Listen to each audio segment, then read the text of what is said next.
very much for your presentation. I'm really learning a lot in this Congress, and your presentation is really very important to me. Will you please give us more details about the renegotiation of a traumatic event?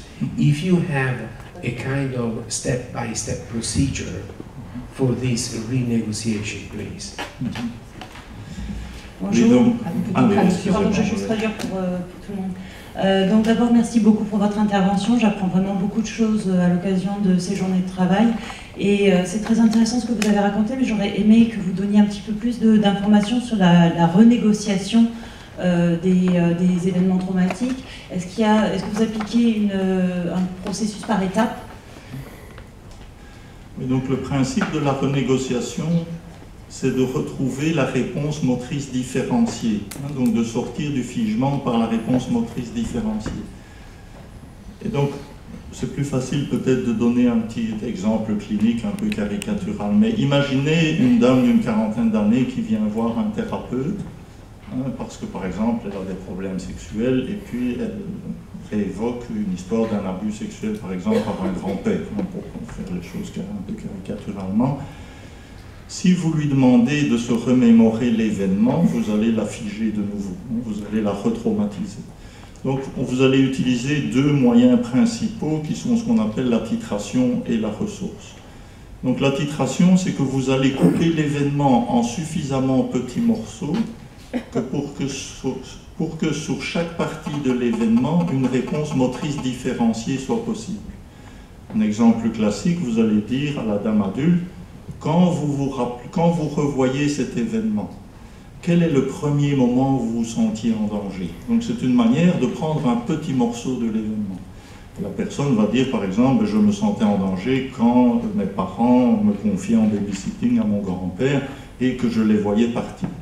Et vous allez lui dire, tiens, et qu'est-ce que vous sentez dans votre corps à ce moment-là? Donc vous prenez un tout petit morceau de l'événement qui n'est pas encore trop activant, et la personne, un petit peu comme Johanna, va vous dire par exemple, hein, un peu caricaturalement, tiens, ben, je sens comme une envie de courir et d'aller me réfugier dans les bras de mes parents.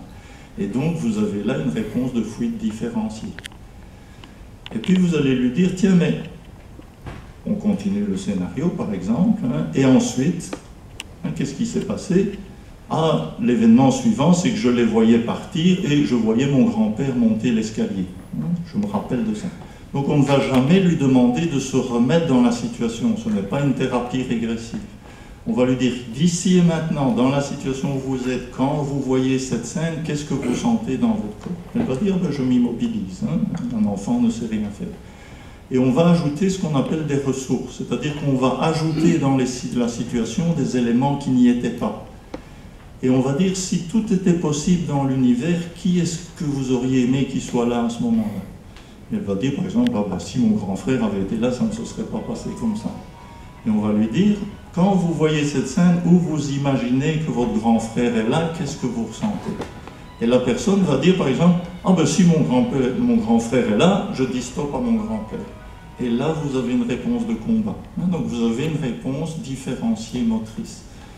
Et vous jouez sur le fait que, comme dans toutes les thérapies, le cerveau ne fait pas vraiment la différence entre l'imaginaire et la réalité, contrairement à ce qu'on croit. Donc Sapiens, je crois qu'il fait très bien la différence entre l'imaginaire, mais ce n'est pas vrai. La preuve, c'est que vous allez au cinéma. Et quand vous allez au cinéma, la réalité, c'est qu'on vous passe des images à 16 par seconde. Mais vous êtes dans le film. Et si on vous passe Pirates des Caraïbes, pendant le moment du film, une partie de vous est à Angers, mais une partie de vous est un pirate des Caraïbes, ou sinon vous n'iriez pas au cinéma. Mais vous savez faire la différence. Mais si par contre je vous passe Massacre à la tronçonneuse au cinéma, à un moment, vous ne faites plus la différence entre l'imaginaire et la réalité et vous vous sentez physiquement en danger. Ça veut dire que votre cerveau a dit « Oh là là, ici », et vous allez fermer les yeux ou prendre la main de votre compagnon ou quitter la salle. Ça veut dire que vous avez perdu la... Et le problème des personnes traumatisées, c'est qu'elles se passent Massacre à la tronçonneuse en permanence. C'est un film, mais qu'un film qu'elles prennent pour la réalité, parce que dès que le niveau émotionnel augmente très fort, ma capacité de différencier la réalité de l'imaginaire diminue.